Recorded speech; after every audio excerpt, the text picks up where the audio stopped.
Hello, my name is Chris Phillips, and welcome back to the Director of Operations series, where I am documenting my journey as an experienced Director of Ops, joining an established real estate team with a goal of getting to 100 million in production volume. This is week two. It's now in the books. It was a bit stressful, but things are moving in the right direction. So let's take a look at how I did with my goals this week. My first goal was to complete the checklists for pen to close and post closing processes and spend some time with the transaction coordinator to implement and train. We were able to get to meet early in the week, and this goal has been accomplished. She's already started two checklists for new deals from last week, and I'll make some time this week for us to visit for feedback and suggestions on any changes. So, first goal was achieved. My second goal was to get all our active inventory and past closings from the beginning of 2024 onto the new pipeline. I got all of our active and pending transactions onto the sheet, as well as listing appointments to follow up on with our listing agent to see where those stand. I did spend several hours on Saturday getting the 2024 and 2025 closing details added. One of the things I've talked about in the previous videos was having a single source of truth for the business, and part of that is the pipeline. Going through the process of putting this together, I found transactions that were in the MLS, but not in Command. Command is our internal reporting system for Keller Williams. I also found transactions in Command that were not in the MLS. This just reinforced to me what I've experienced in the past. You cannot rely on systems you don't control to provide a complete picture of your business. So having your own pipeline is important. And we got everything accomplished last week. So second goal achieved.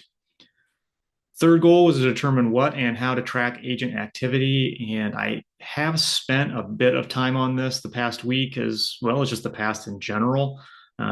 Even though I have a good idea of what I want to do here, it's not fully fleshed out and written down. So I'm going to consider this a missed goal for the week.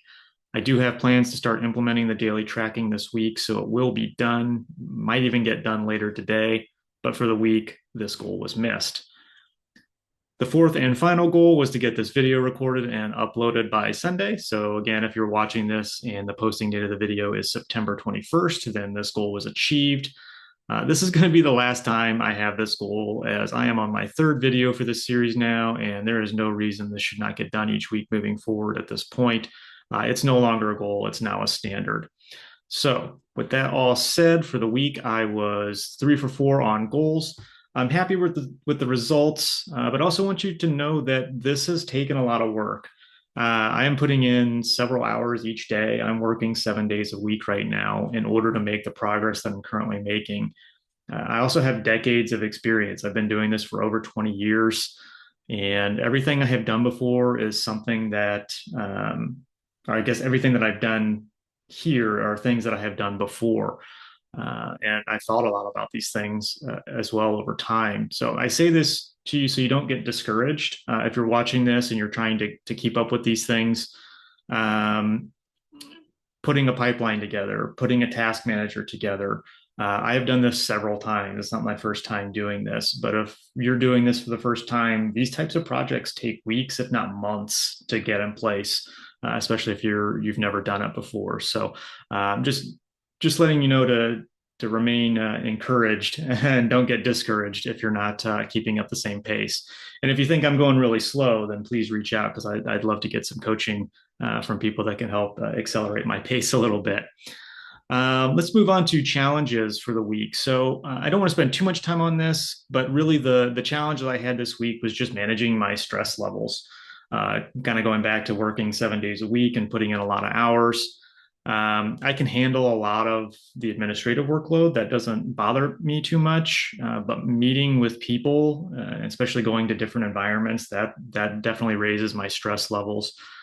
Thursday was particularly stressful. I helped my girlfriend buy a new car, so we were doing negotiations, and that took all morning. Later that day, I had to drive up to the other side of town and host our client event. We had our happy hour event Thursday afternoon. So it was a really long day for me. And surprisingly, I didn't have a headache. Normally, I get a headache in situations like this. But I did have a very noticeable like halo sensation around my head. I could actually feel the tension. And that halo effect is actually a sign of tension headaches. But I actually didn't have a headache, which was kind of strange, but I felt the halo.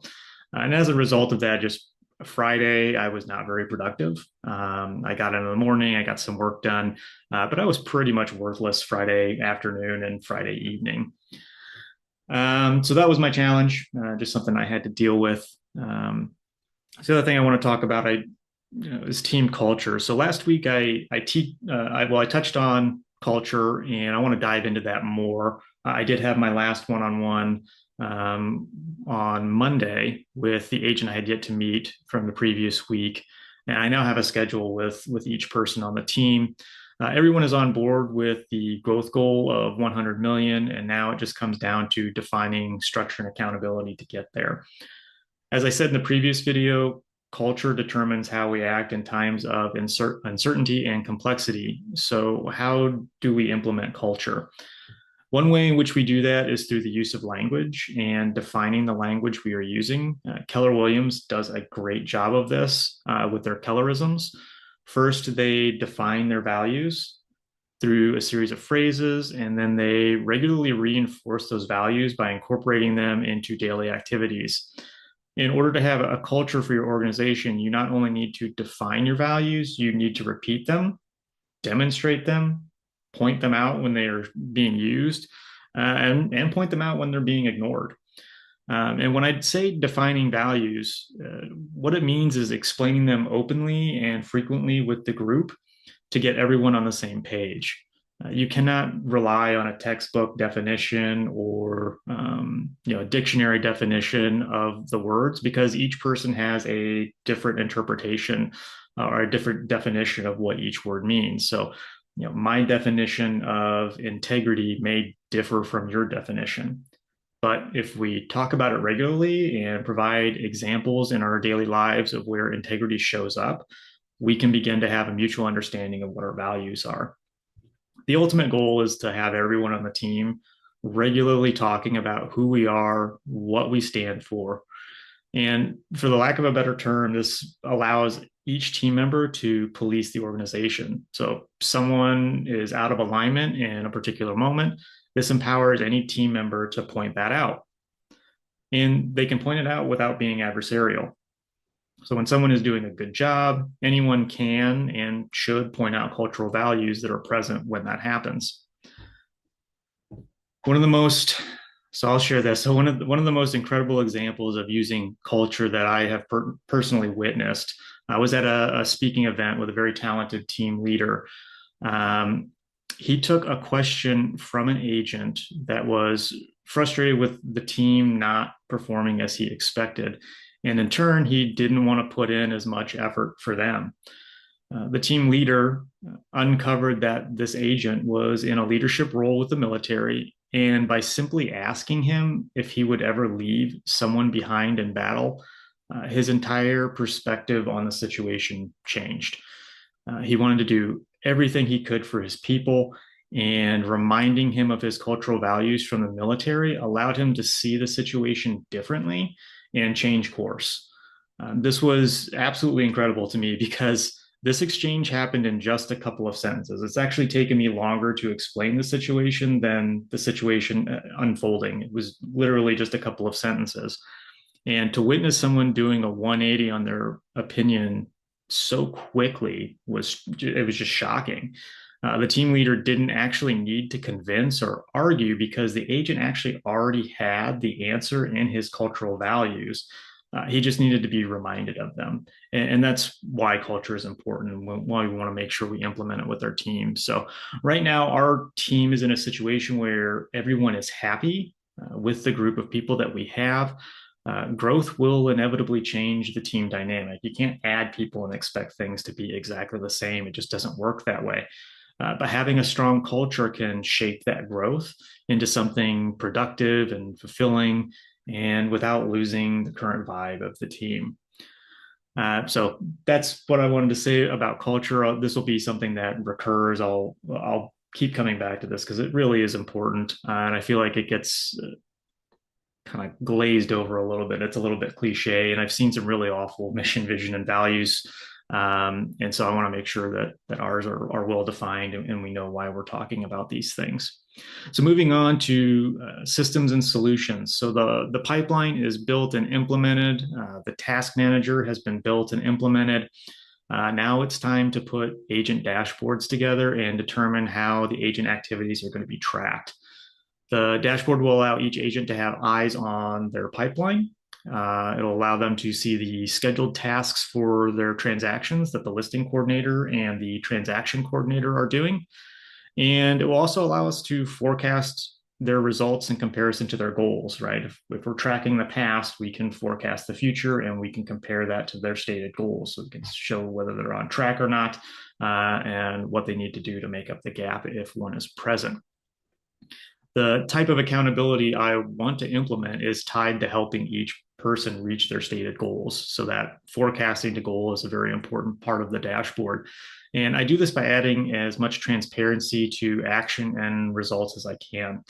When you document each stage of the process, from prospecting activity to closing, you can find the gaps that need to be addressed in order to reach the stated goals. It all really just boils down to motivation or training.